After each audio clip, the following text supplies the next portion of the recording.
Bharuch Lok Sabha seat કે જેના પર દરેક રાજકીય પાર્ટીની નજર રહેલી છે ત્યારે ચૈતર વસાવા કે જે તેઓ જેલમાં હતા અને હવે જેલમાંથી બહાર પણ આવી ગયા છે અને બીજી તરફ અરવિંદ કેજરીવાલે આ પાર્ટીમાંથી ઉમેદવાર તરીકે તેમનું નામ પણ ઘોષિત કરી દીધું છે અને હવે આગળના લોકસભાની ચૂંટણીને લઈને તેઓ પ્રચાર કાર્યમાં પણ લાગી ગયા છે, રણનીતિ ઘડવાના કાર્યમાં લાગી ગયા છે।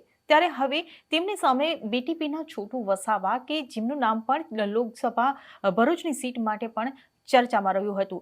ત્યારે એક તરફ ભરૂચ લોકસભા સીટ જીતવા માટે છોટુ વસાવા પણ સક્રિય થયા છે અને બીજી તરફ ચૈતર વસાવા કહેવાય છે કે બંને વચ્ચે આપસી જંગ જામવાનો છે। ત્યારે છોટુ વસાવાના જ સંગઠનમાંથી આગળ આવેલા ચૈતર વસાવા છોટુ વસાવાને આ ભરૂચ લોકસભા સીટ લડવાને લઈને શું કહી રહ્યા છે તેની વાત કરીશું આ વિડીયોમાં। નમસ્કાર, હું હિરલ પરમાર અને આપ જોઈ રહ્યા છો નિર્ભય ન્યૂઝ।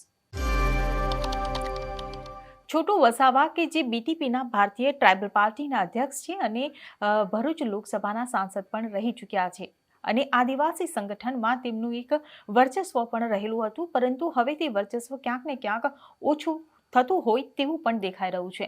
અને બીજી બાજુ હવે ચૈતર વસાવા છે, ચૈતર વસાવા કે જે બીટીપીમાંથી છૂટા પડ્યા છે, છોટુ વસાવા સાથે તેઓ કામ કરી ચૂક્યા છે અને પોતે અલગ થઈને પોતાનું એક નવું જ સંગઠન ઊભું કર્યું, પોતાની અલગ ઓળખ ઊભી કરી, પોતાની અલગ લોકપ્રિયતા ઊભી કરી।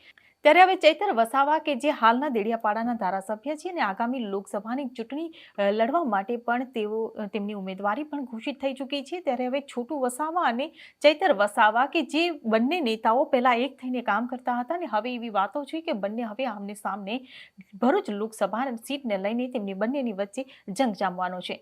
ત્યારે ચૈતર વસાવા છોટુ વસાવા માટે શું કહી રહ્યા છે તે સાંભળો। તમે કહી રહ્યા છો કે ગુજરાતના યુવાનો માટે સારું કામ કરીએ, બીટીપીમાં તમારી શરૂઆત થઈ। છોટુભાઈ વસાવા એમની સાથે વાતચીત થઈ રહી હતી, એમને ઇન્ટરવ્યૂમાં એવું કીધું કે મારું આખું ને આખું સંગઠન ચૈતર વસાવા લઈ ગયા અને બીટીપી પાર્ટીને બિલકુલ જેને કહી શકાય કે સંગઠનની સાથે કે જો ચૈતર વસાવાને રાજ્યસભામાં જવું હોય, લોકસભામાં જવું હોય, સંસદમાં જ જવું છે, સાંસદ જ બનવું છે, તો કેજરીવાલ રાજ્યસભાથી કેમ નથી મોકલી દેતા? છોટુભાઈ વસાવા સાથે મારી રાજકીય કારકિર્દીની શરૂઆત થયેલી છે ને બહુ દિગ્ગજ નેતા છે, એમના પરથી અમે ઘણું શીખ્યા છે। પણ એમની સાથેથી જ્યારે અમે છૂટા થયા તો અમે તો કોઈ મોટા લીડર કે પૈસા પાત્ર વ્યક્તિ નહોતા, કંઈ હતું જ નહીં અમે છૂટા થયા પછી પણ લોકોએ મારા પર ભરોસો ડેડિયાપાડાના લોકોએ મૂક્યો ને મને આજે જીતાવ્યા છે। ને છોટુભાઈ વસાવા, મહેશભાઈ વસાવા કે એમના પરિવાર સાથે અમારા કોઈ પણ મતભેદ નથી। અમે ત્યાં હતા ને જે લડત લડતા હતા, આજે આમ આદમી પાર્ટીમાં છે, એ જ લડત અમારી ચાલે છે। આવનાર દિવસોમાં પણ અમારી છોટુભાઈ આટલા નારાજ કેમ તમારાથી? છોટુભાઈ સાથે અમે જ્યારથી રાજી ખુશીથી છૂટા પડ્યા છે પછી અમારી આવી રીતના બેહીને ખુલીને કોઈ ચર્ચા નથી થઈ।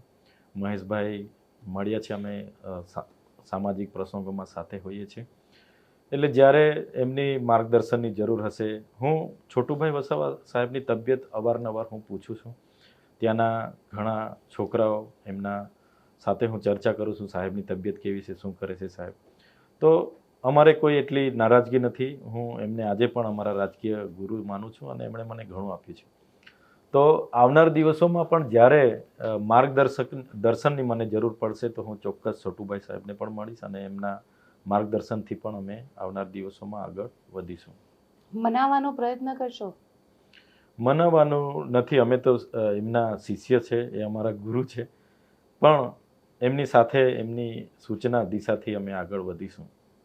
એક તરફ છોટુ વસાવા છે કે જે ભરૂચ લોકસભા જીતવાની વાતો કરી રહ્યા છે, ચૈતર વસાવાને હરાવવાનો દાવો કરી રહ્યા છે અને બીજી તરફ ચૈતર વસાવા છે કે જે આજે પણ છોટુ વસાવાને પોતાના રાજનૈતિક ગુરુ માની રહ્યા છે અને આગામી દિવસોમાં જરૂર પડે તેમનું માર્ગદર્શન લેવાની પણ વાત કરી રહ્યા છે। ત્યારે હવે જોવાનું રહ્યું કે છોટુ વસાવા અને ચૈતર વસાવાના આ જે સંબંધો છે તે આગામી દિવસોમાં કેવું પરિણામ લાવશે, તમને શું લાગે છે તેમને કમેન્ટ બોક્સમાં લખીને ચોક્કસથી જણાવશો। વિડીયો પસંદ આવ્યો હોય તો વિડીયોને લાઇક, શેર અને અમારી ચેનલ નિર્ભય ન્યૂઝને સબસ્ક્રાઇબ કરવાનું ભૂલશો નહીં। આભાર।